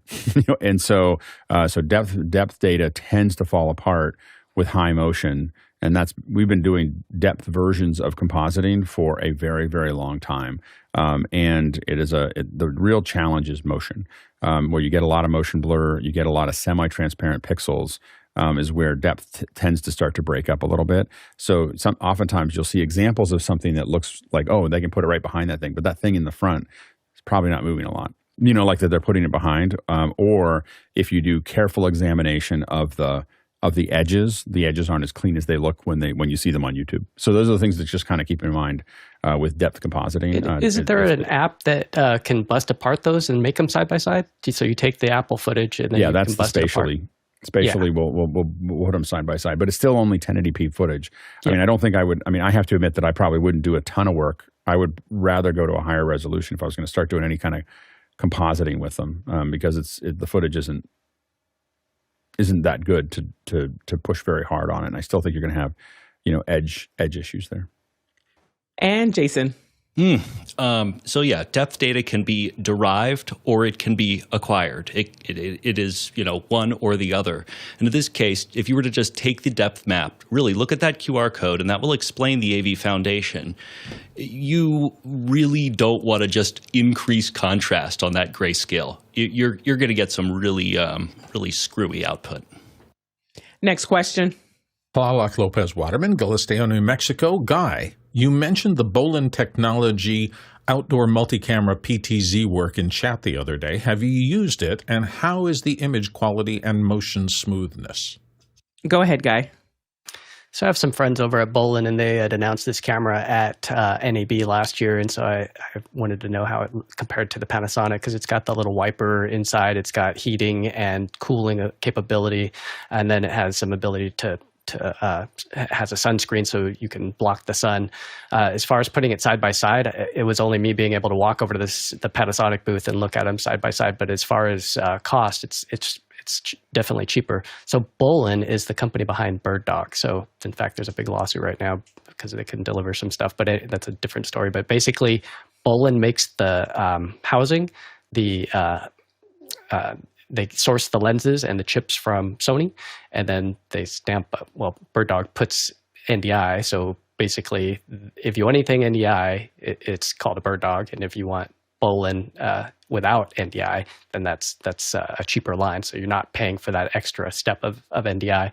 But yeah, I would say if you can buy one from a manufacturer or get one that a local reseller that's able to let you borrow one, you might even be able to reach out to Bolin directly, or I have some contacts there that would probably you're big enough that we could just ship you one and get you a trial version of it. But yeah, they're awesome units, especially the HD version's 40x zoom. So if you don't need 4K, you get that extra reach.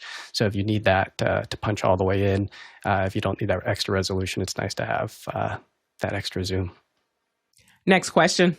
Kenny Hampton in Greenville, Illinois. When using Zoom in a conference room setting with a 360 camera and a large screen display, I want to hide that local camera view from the local participants, but have the far-end viewers continue to see that camera feed. Instruction, please. Alex? I'm not sure how that's set up in it, whether you're using a Zoom room and what that would look like there.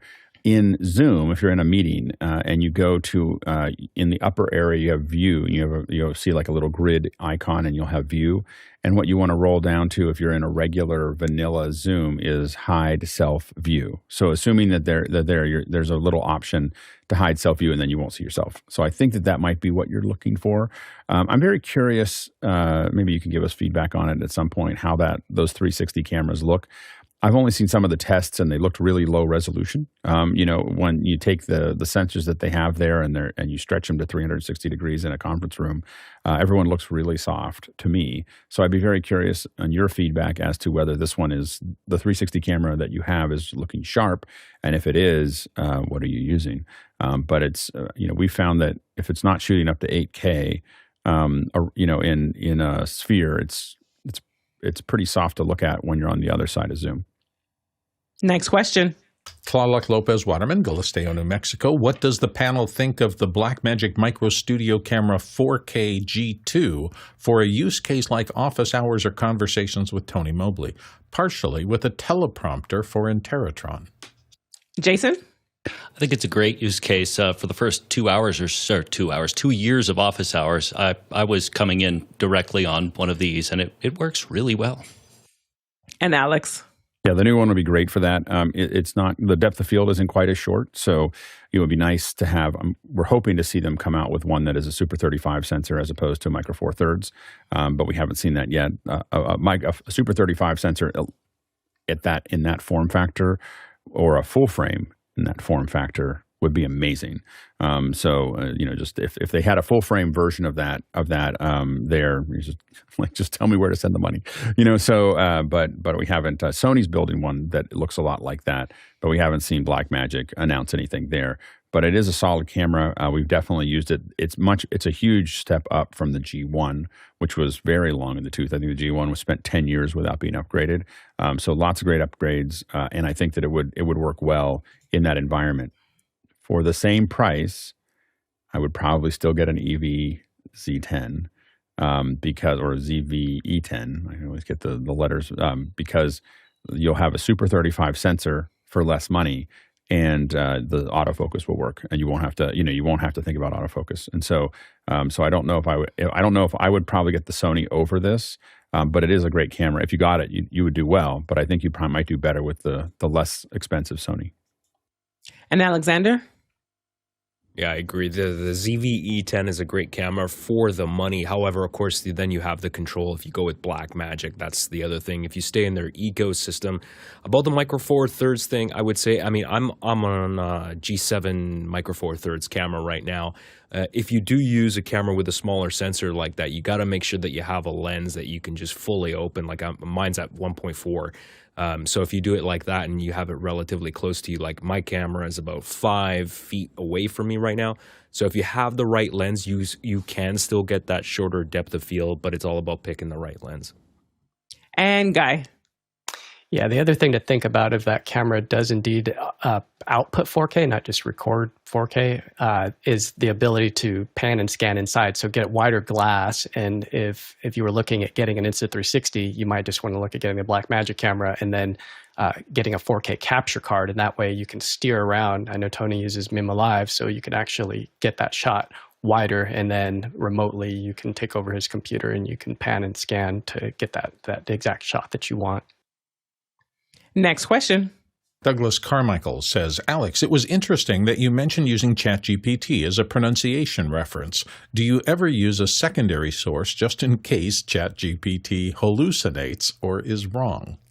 Alex? Yeah, we often discuss these. I mean, ChatGPT is where we might start, or is one input. It's not like we read it blindly of what it tells us to say.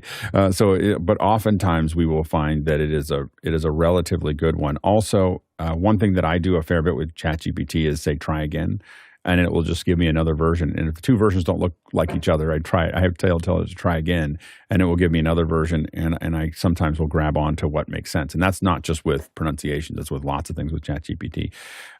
So I think that is what we have found. it has transformed the accuracy of what we're doing. And I won't say that we hit every word every time, but at least we go into it with a plan as opposed to looking at them and trying to figure them out on the fly. And Bill. Yeah, there are a number of pronunciation resources on the web that are really interesting. ChatGPT is among them, but I will say if you just Google how to pronounce and then the word that you're trying to pronounce, there are a couple of resources that you'll see a lot.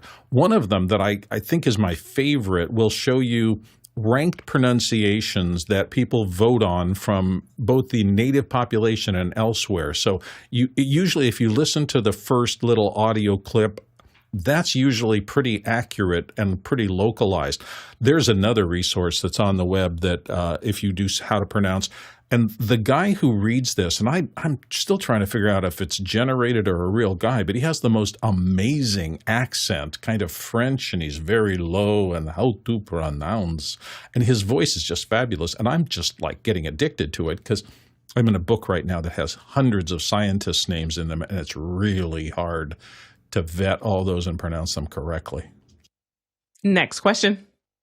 Paul Wallace, Hot Springs, Arkansas. Is Ubiquiti a true mesh network? Jason.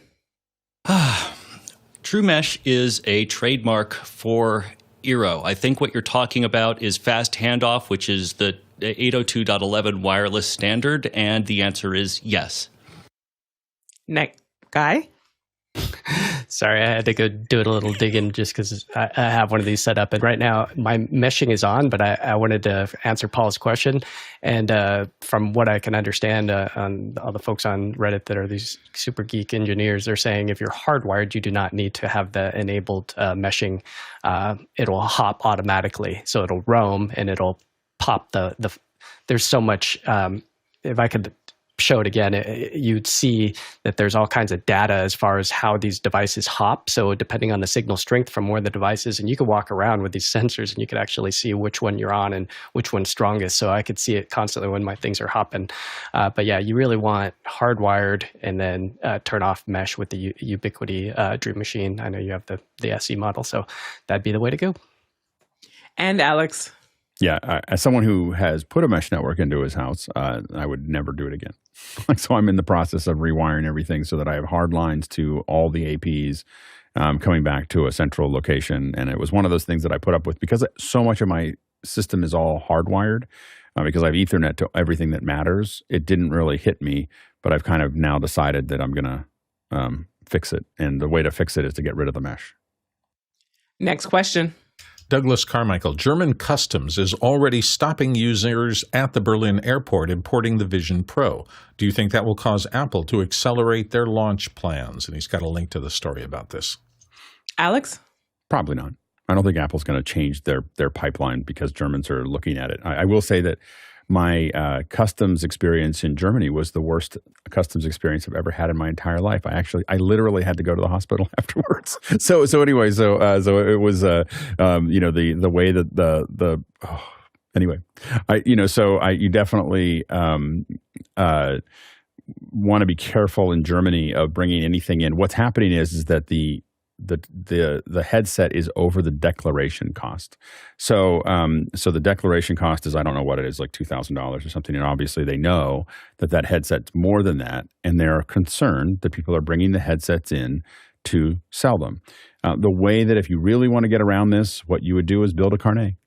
So you would, if you really want to take your headset to Germany. So all these countries are worried that Apple is not selling the Vision Pro because what happened on the first day was that a whole bunch of people literally flew to the United States, bought their Vision Pros, and flew back to Europe. I know 5 or 6 different people that did that, and so they pre-ordered them. They had them pickup set up in New York. A lot of them have accounts in the U.S. because they do work in the U.S. And so they went in, they bought them, they went home. And so this is so obviously the Europeans would like to get their VAT out of that, which is going to be, it's significant. That's how they, it's one of their main tax revenues. And so what they don't want to do is have everybody doing that. So of course, Germany is typically the first one that will do this kind of thing. They're pretty much sticklers for the paperwork there. But I think that's the challenge you're going to have with other countries is they're trying to slow that down if they can. So definitely expect that to be a little bit of friction there. Next question. Paul Wallace in Hot Springs, Arkansas. Spectrum spills the tea on its newest streaming platform, Xumo, XUMO, and details its new distribution agreement with Disney. Comments? And he's got a link. Alex. I cannot imagine a reality where a new streaming service would be successful. Like, I just don't know what new thing they could add that would make it worth people going to. Paramount, if you look at the number of ads that were shown yesterday, is desperate to try to get more subscribers to what they're doing. But I think that ship has sailed. Like it is, like this, the ones that are there are there. You're going to see more consolidation. There was like everything else, like oil, railroads, the internet. What you saw was a huge rush to the door, and the ones that got through the door are through the door. I don't think anybody's going to be able to build a successful network a successful streaming service afterwards. But maybe a year from now, I'll be wrong. But I think that the chances, especially of Spectrum doing it, are very low, given Spectrum's challenges when it comes to building customer service facing solutions. And Courtney? Well, Spectrum, has licensed all this through Charter Cable. They have licensed with all the providers. So just putting it onto their own streaming service, it's available over there. They're also a internet distributor besides a cable company. Would make sense. And they have a streaming device already that they're pushing for providing the Spectrum network over streaming. What I'm confused by is I went to this website and the homepage says February 20th for this streaming event. And then you scroll down to the agenda and it says Tuesday, February 6th, 10 a.m. to 11 a.m. Pacific Standard, Future of Streaming with Orlando Ritchie, who is the Group Vice President of Video at Spectrum. So I'm confused as to as you can see, they're getting off to a good start. They can't even get the date This is on their promo. Classic Not Spectrum. reading your own press it's a classic Spectrum problem. Like this is why I was like, I don't think that they're going to make. This is not the company that's going to break new ground. They're usually one hand does not have any idea what the other hand's doing there. Next question. Alexander Knight, Port Coquitlam, BC, here on the panel from Canada. Apple clearly is seeing high demand and knows they can only make a limited quantity of Vision Pro headsets. The fact that they aren't available in Canada, is this because they don't want demand creating unreasonable wait times? Alex? I think it's mostly because there's just all kinds of linkages that have to be created out of country with banking, with taxes, with other things like that Apple tends to go to the U.S. first and then slowly work out the sales deals with other countries. Canada's probably, my guess is, it's probably pretty high on the list of countries that are going to get it next. But again, especially with a limited one, you also have the rules that are set in here. I wouldn't be surprised if the EU got the headsets last, just because of all the rigmarole with the phones. Like if you're going to sell all the ones you're going to make in the United States, there's not a strong impetus to take them to a location that is what I think Apple would refer to as hostile. So I think that it's going to be harder for EU consumers to get these for quite some time.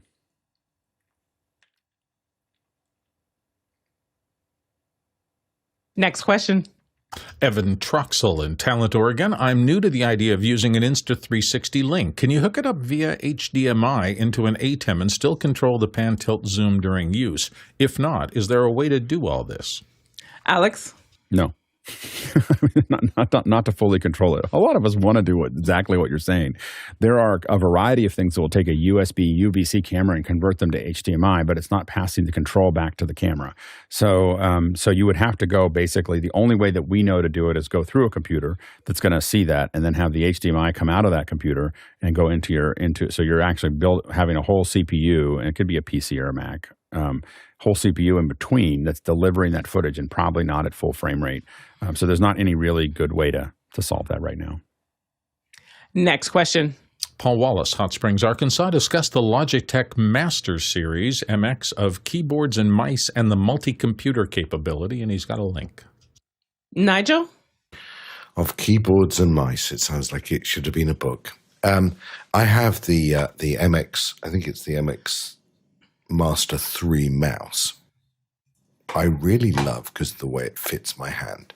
I don't have the keyboard, and therefore, as I understand it, I cannot switch this mouse between keyboards. I have to tell you, I don't feel, because I only have 2 machines, I'm just a basic setup, I don't feel the need to jump this. I actually prefer 2 different keyboards, and one of my systems actually has a trackpad on it, and one has a mouse on it, and I jump across between the 2 in a very old-fashioned kind of way. But I love this mouse, but the answer about mice, to me, is always about your hand and the mouse. Well, there we are. Another great Monday, another great office hour show. Thank you so much to our producers for your questions and all the activity in the chat made for a great discussion, and to our panelists without which this would not be possible. Thank you for your insights, and our back-end production team who keeps us on our toes and keeps this show running. Thank you for everything as it was highlighted, just making sure that we get names correctly. Thank you, thank you, thank you. If you want to learn more about the schedule this week, you can head over to officehours.global. And remember, at any point in time, you can just, if you've got a question, we're not on the air, you can head over to askofficehours.global. And let's see, how far have we gone today? The Taluk Traversal, 93,565 miles.